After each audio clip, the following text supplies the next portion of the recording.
Judd's Hockey Show. That's right. The Wild might be done, but we're never done. We're back. Zolgad, Declan Goff, Judd's Hockey Show. First episode I think we've done since we wrapped her up at the end of the first round when the Wild lost to the St. Louis Blues. And Declan, plenty to get to. Including some things I think that we are learning that the Wild can certainly borrow a page from the Western and Eastern Conference Finals. Of course, the Western Conference Finals were done in 4 with the Avs sweeping the Oilers. And the Eastern Conference Finals still ongoing. Game 6, Tampa Bay Cup rallying from 2-0 down to the Rangers to take a 3-2 lead going into tomorrow's game. But as far as the Wild goes, I want to start with this. Because hockey is filled with, we're blessed, I should say, with reckless speculators. Reckless speculation in puck is fantastic. No lack of people willing to put their necks on the line to recklessly speculate, as we hear at JHS and Score North Love. And I want to bring to your attention, this just came out, I believe it was published, in fact, here's the publication date, June 9th. Frank Saravelli from the Daily Faceoff, okay, issuing what he calls his first, I love this, trade targets list of the summer. 28 names in play. So these are guys that Saravelli, through his insiding, through his reckless speculating, through his scoops, has gleaned to be available. Mm-hmm. I want to focus on the top 5 here because it involves a familiar name. It involves what could be an interesting trade target if that name is indeed moved, and that, of course, is Kevin Fiala, who we think will be moved. Number 1 on the list, Declan, is an interesting one.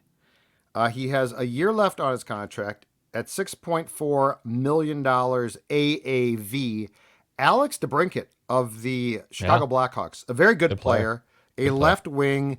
And by the way, we're both wrong a lot on stuff, but we were both in lockstep, and we probably were never more wrong than we were months back when the National Hockey League season was starting, and we both said, "Oh, Blackhawks are going to be sort of back, aren't they?" Yeah. Okay. Yeah. That was a swing and a miss. Alex DeBrincat is being shopped now by the Blackhawks because not only were they not back in 2021-22, I don't think they think they're going to be back in 2022-23. So he is the first guy on this list. 41 goals, 82 games last year, 78 points. Very productive player. Yep. So number 2 on the list is where it hits home and where it's going to hit you hard. Because I know this guy's a favorite. He will always be personally for you. Yeah, I like Kevin Fiala. We talked to Bill Guerin when he joined us at the end of the season about this. We have talked about this a lot. I think the going assumption, and it's probably correct, is that the Wild simply cannot afford to keep Fiala, who is going to be an RFA, a restricted free agent this summer. But keep in mind, Dex, he will be unrestricted after this year. So if you're ever going to trade him, you're probably going to trade him now to maximize the value. 33 goals, 85 points, 82 games last year. Arbitration eligible. The Wild is up against it cap-wise. Fiala is the second guy on this list. Jacob Chikrin of the defenseman from the Coyotes is next. JT Miller, a center from the Canucks, who I think the Wild definitely sniffed around at the deadline, is 4th. Mm-hmm. But here's the 5th one, and here's what I want to throw at you. Number 5 on this list is not a player. It is the number 2 overall pick from the Devils. Okay? Mm-hmm. We know for a fact that the Devils are going to be in on trying to obtain a winger who can score goals. Kevin Fiala fits that mold.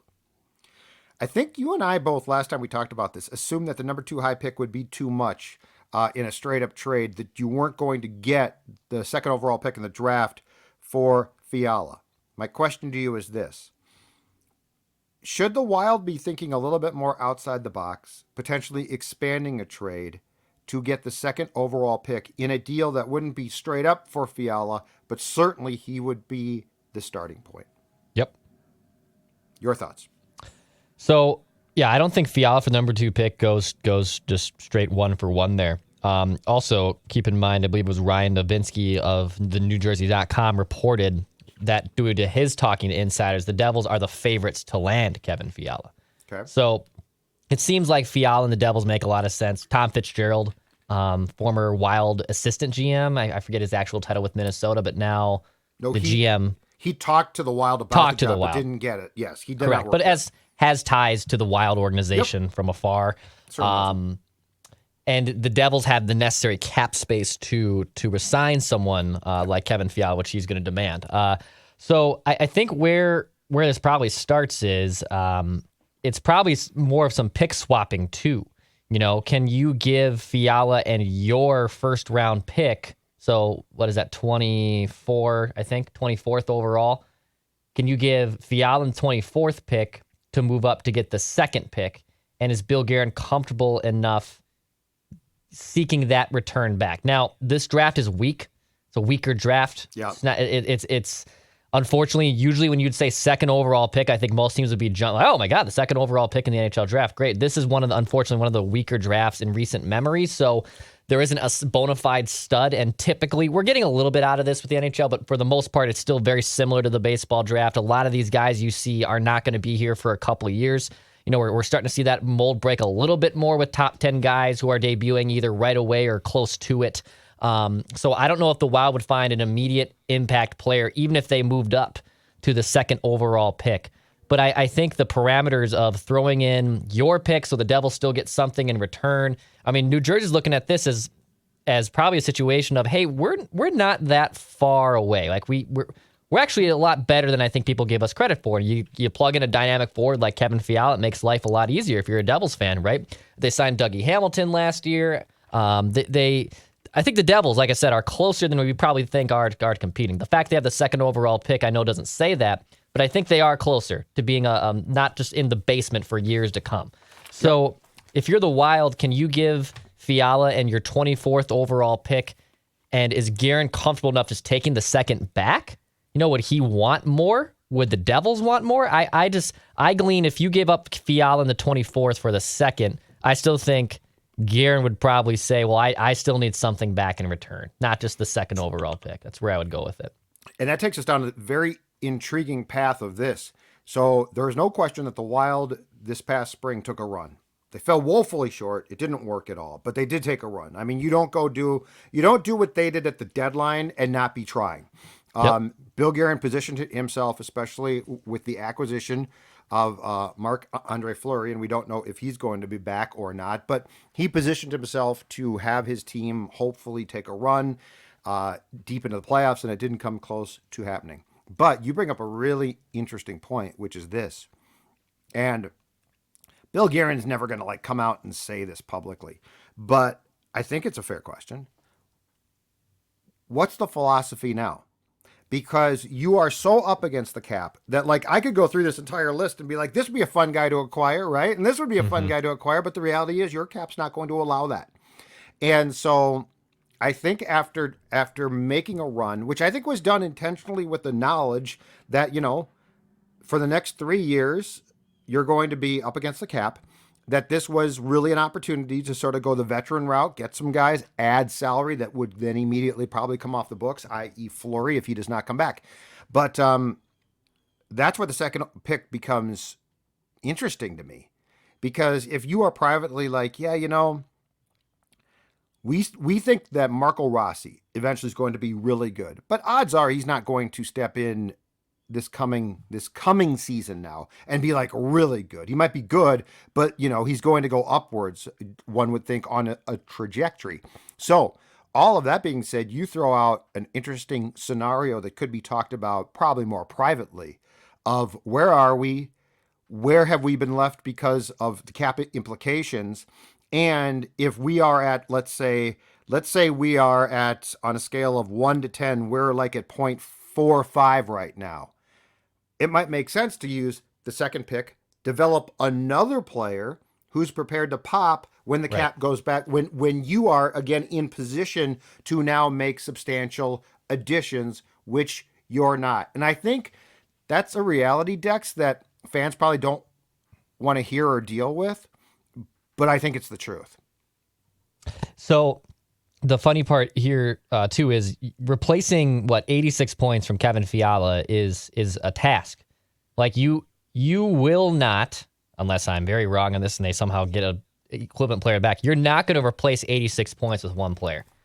You just won't. So the Wild are banking on the fact that if they trade Fiala, can Boldy, Rossi, Goudreau, ex-player that's currently not on the roster, by committee, can that replace the 86 points that Kevin Fiala is now departing? Because, look, Fiala's a good player. Regardless of if he's streaky or he doesn't show up or he frustrates you, he's a dynamic player, and when he is on, he's up there and is one as good as anyone on the Wild, and potentially as good as nearly anyone in the NHL when he is locked and loaded and scoring goals. We saw that in the second half of last season. So they're banking on that fact. Now, the other intriguing part of that equation is you have to also make it cost effective, and that's where Boldy comes in. That's where Rossi comes in. That's where keeping these picks. I mean, and that's why I was kind of kissing Guerin's behind a little bit when we had him on a few weeks ago, that you did all this wheeling and dealing at the deadline and you still wound up with 5 picks in the first 5 rounds at the time, and now it's up to 6 because they get that comp pick. So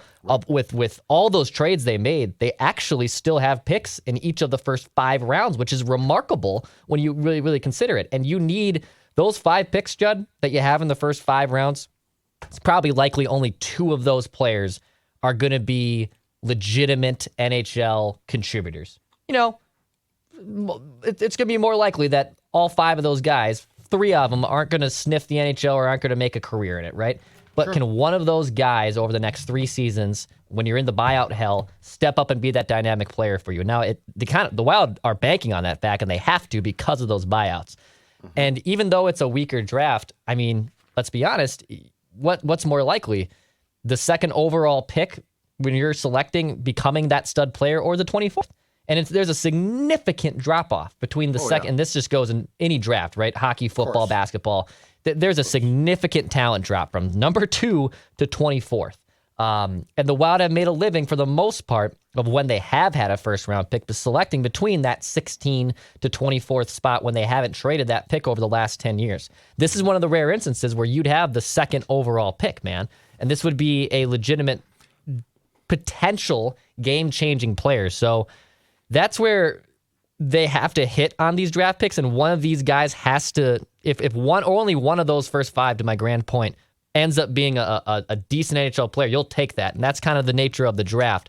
But I like the odds that if they get the second overall pick, that player has a better chance in his trajectory of contributing to the Wild closer than the 24th pick. It's just a simple game there. So that's where Guerin has to figure out what he wants back. Like, because trading Fiala is trading away the salary and trading away a good player, but they're banking on the fact they can replace the production by committee.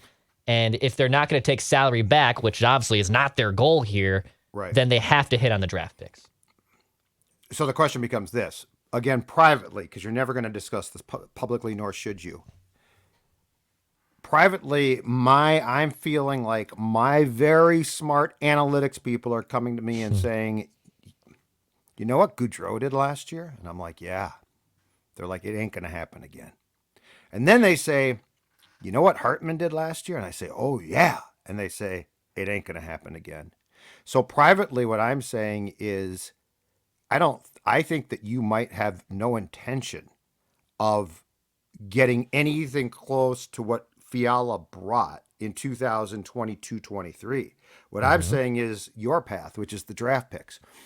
And I'm going to go through this for you. And here's my biggest takeaway. I think my biggest takeaway from the conference finalists, it's not the Avs, because the Avs bottomed out terribly and got some great draft picks. So like, and now the second overall pick would be a great pick. But my point is, the Avs, I think, had 48 points in a season and were just a dumpster fire. And I don't see the Wild being a dumpster fire. But you know the team that intrigues me, and you know the team I look at and I think to myself, there's some comparables here. And it's going to take a little time, but it's doable, is the Rangers. Okay? Shesterkin in goal. Yeah. Steps right in. And I mean, you know what? We can debate goaltending till the cows come home. But when the playoffs start, it's super important. It is super important. You know, you can't just put a guy in goal.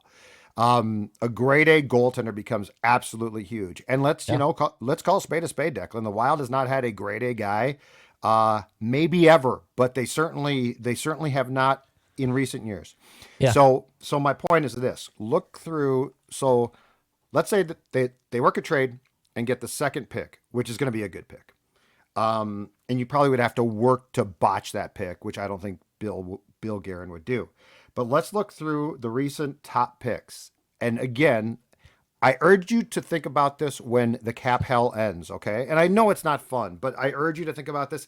And then along the same way that what the Rangers have done, and don't forget, it was only a few years back that the Rangers sent their season ticket holders and fans a letter saying, we're bailing, it ain't working, we're going to build this back up, and they've done so, okay? Yep. 20th overall pick last year, Jesper Wallstedt, who I contend is going to be a very good goaltender. Mm-hmm. When I've seen him play, he looks damn good. He is your best opportunity. I'm not saying this is for certain, okay? But he's your best opportunity for a Shesterkin type, all right? Okay? Then, keep in mind, with your 26th pick, you took a defenseman, Carson Lambos, who's 6'1", 197. And then, of course, in the 2020 draft, with the 9th pick, you took Marco Rossi.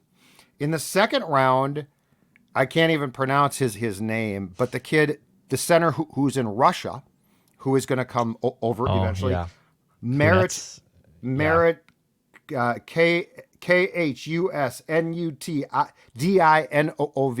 I've heard of Stev. Yeah, I'm going to screw it up. But anyway, the point is, again, think about when the cap hell ends, okay?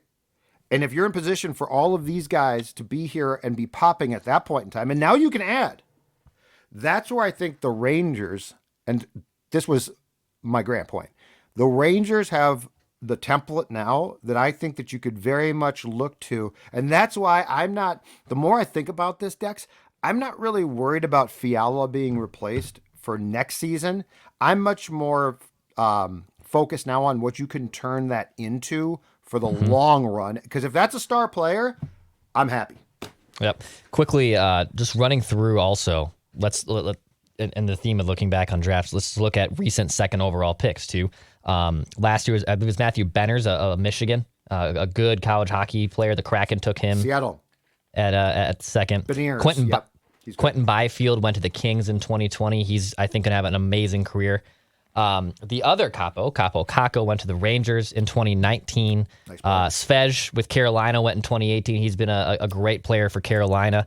Nolan Patrick, who's been a little bit disgruntled and not had the great career so far to the Flyers, but still a very good pedigreed high player. Laine went to the Jets with the second overall pick in 2016. Okay. Jack Eichel 2015. Sam Reinhart 2014. Barkov 2013. Defenseman Ryan Murray went in 2012. Landeskog, Sagan. So Patrick's the one the one real one where it's like that's a bust. Big time bust where you have guys like Sagan and Landeskog and Svej and Barkov who have all been pretty damn good NHL players. So I don't think it's as easy because you and I love to throw out these reckless speculation ideas, and again, I don't know if even the Devils would be interested in it. I don't even know if the Wild would want more back too. But if you can move up to the second overall spot, and the Devils are just basically saying, yeah, we're open for business. We'll trade that pick for the right compensation back in return. I think it's something you have to glean. You have to be interested in. It really intrigues me. And so if I was to tell you right now that pick, and I might be totally wrong here, but if I was to tell you, Declan, the Wild's going to make that trade. Yep. They're going to get the pick from the Devils. And that player is not really going to contribute next season. Would you be upset? Because to me, I wouldn't care that much. Yeah, no, I as long as that player develops. But if I said the Wild gets that pick and you know what, it works out long term.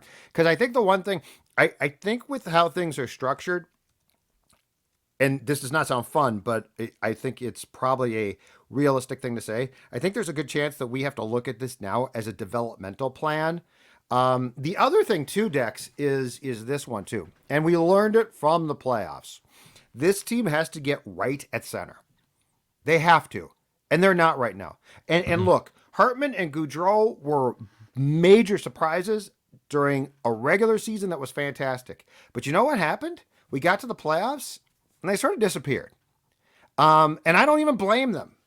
They were, and I mean, we talked about this on this show all season long. Both of them were largely being asked to do things. We were like, can they really keep doing that? Can they keep doing that? And to their credit in the regular season, they did.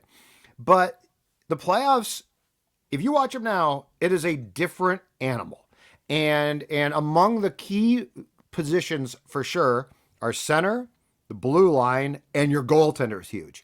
And I mean, Eriksson Ek has his role, and I think he's very good at what he does. But he's not going to bump up to, oh my God, he's developed. He is who he is, which is a very good player and a very good depth piece. But this team needs to get right at that position. And I think what we're finding is much like baseball with ace pitchers, you probably have to develop them. Yeah. So this is a very long-winded way of saying I think there needs to be a plan here for development. I like the fact that the Wild took a crack at a run this season, but I think they might definitely take a step back. Yeah, and look, the Rangers are an intriguing case because, look, Shesterkin, I wouldn't say it fell in their lap, but look, goaltending can fix a lot of that, right? Like their core has been together for the majority of the last, like Panarin and Zibanejad, and Kreider's been there forever. Like, and Lindgren stepped up, the local kid who's been really damn good. The kid line is huge, and that's what we're talking about, developing something like that. Exactly. So you can be that. Like, the Wild are going to have their hands tied with their cap space situations and the dead cap money, but I think just the idea of moving up to second really intrigues me, and this is gonna be a tough offseason for Bill Guerin, but I'm curious to see how the Wild come out of it.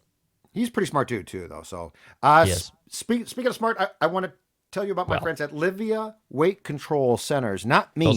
They are smart. You're not correct. The Livia folks are incredibly smart. Do you know why? Because they have designed a program that can help even a guy like Judd Zolgad take off the weight down 40 pounds. And here's the most important part. And this is the key to losing weight. They help you keep it off. So yes, we've all lost weight. That's awesome. It feels great. Clothes fit. You feel good. But then if you gain it all back, what's the point? Well, you're not going to here. And I want to tell you about Livia's new Simple Start plan, only $59. That's right, for summer. Lose the weight, $59. You get one-on-one personalized and guided support online or in person from their team of experts. So if you're here in town, go see them, go weigh in. But let's say you're not. Let's say you're a fan of JHS and, I don't know, you're a Wild fan of Florida, California, Iowa, fan. New Jersey, exactly right. Well, guess what? Consultations online on Zoom. It is that simple. And so right now you're saying, Judd, okay, this is all great information, but what do I do? How do I find out more? 855-GO-LIVEA, livia.com, livea.com. They will set you up. It's as simple as can be. And I'm going to tell you right now, it's productive. Feel better about yourself by making that call. 855-GO-LIVEA, livia.com. Final thoughts, sir? Been a great Stanley Cup playoffs. You know, I would like the Rangers to pull off these next two wins. We're recording this on a Friday, so some people might be listening to this, and could be potentially a series would be over by now. But I would love to see the Rangers get there. Look, the Lightning are damn good. Like it's incredible watching what John Cooper and that organization can do, dude. They're fun to watch. Colorado just swallowed up Edmonton, no problem. I mean, I thought that would, after that game one of, 8-6 final, I thought we were going to see a lot more fun in that series. But hey, the Avalanche just ran through the West, no problem. And so I'm excited out for the Cup. And Darcy was out for the. I mean, that was incredible. So yeah, the Oilers. I've started to really wonder if a McDavid team, at least that franchise with him on it, is ever going to make the finals. Like, how long have we been talking about goaltending there? And poor Mike Smith was just, my God, he made some nice saves, but he was a mess. Their blue line, year after year, how many times do we have to have the conversation about them defensively? Draisaitl and McDavid are unbelievable. Like, they are off the charts. But I've begun to think, I don't know if they're ever going to be constructed in a way to make it. All right. We will be back, I don't know, next week maybe? Yeah. Next couple weeks for sure. We'll keep it fresh. We'll kind of be on alert a little bit. Yes, exactly right. Because the draft is in July this year, correct? Yeah, and free agency, does that still start like July 4-ish? No, it starts the next week, I think. I think it's around the 13th now. Because the Stanley Cup finals are going to, because of the schedule all being backed up, July 13th. Olympic break that never happened. It's all sort of screwy. But anyway. So this This time next month, I will say, Judd and I in July will be pumping out over. plenty of reckless Live speculation and live reactions when those trades and signings happen. So we're looking forward to that. All right, we are done. Declan, take it away. Pass, shoot, score.